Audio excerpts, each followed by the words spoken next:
A bill was submitted this week to remove protections for gun owners that keeps their private information private. I want to tell you all about it, but I want to thank the sponsor of today's video, and that's the United States Concealed Carry Association. The USCCA has a ton of education and training, also a lot of stuff online and physical training you can go to. You can even work your way up to a firearms instructor.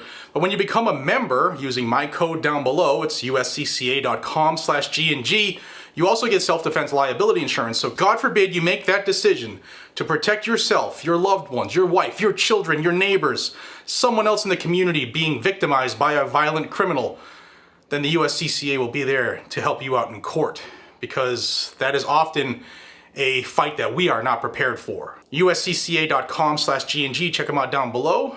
And thanks to USCCA for being a friend to my family. Guys and gals, let's talk about the Ty-Hart Amendments. The Ty-Hart Amendments, they began in 2003, they've been strengthened as the years have gone by, and they do things like prevent the ATF from releasing crime data on guns, trace data like the lineage of ownership for guns that were used in a crime. They demand the ATF delete background check information within 24 hours. They prevent the ATF from requiring that FFLs submit their inventory to law enforcement, stuff like that. There's a bunch of stuff, but the anti-gunners want that information in the worst way, so they can tug on the heartstrings when they put out their hit pieces and sob stories saying, look at all this crime, we shouldn't be able to let citizens protect themselves, you know, just be government with the guns. Well, a bill was resubmitted this week by Bob Menendez in New Jersey, and it looks to repeal almost all of the Ty-Hart Amendments. Here's the first page of the bill. You can see the short title is the Gun Records Restoration and Preservation Act, and that tells you an awful lot about what they want to do. Let's start with the first paragraph. It says, Congress finds as follows: the Ty-Hart Amendments prevent the collection of valuable information and the establishment of effective policies to prevent illegal guns from being used in crimes. Now, we all know that there is not a law that they could possibly dream up and pass that would stop criminals from being criminals, which means that the paragraph I just read is just BS, because there's no way this would stop illegal acts being committed by criminals. It's just not going to happen. What they're looking to do is get all of our information and keep it forever to use it against us. For instance, let's look at what the bill looks to do. Just the headlines will tell you everything.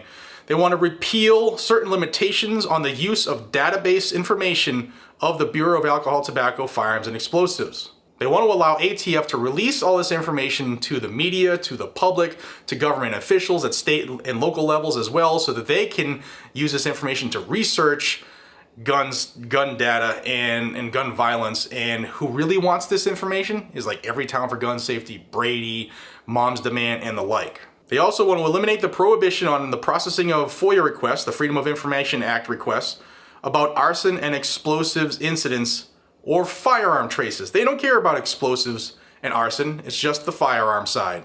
And they want to be able to use this stuff in things like civil lawsuits and to revoke federal firearms licenses. They want to repeal the limitations on the requirements that firearm dealers conduct physical checks of firearm inventory, the prohibition on consolidation or centralization in the Department of Justice of firearms acquisition and disposition records maintained by federal firearms licensees. That is what's called a registry. They would like to keep all of these files centralized in one database so they can search it and see what you have whenever they decide to come knock on your door. They also want to repeal the requirement to destroy instant criminal background check records within 24 hours, which means they don't want the FBI to destroy these records after 24 hours, which would mean this database would be kept in perpetuity.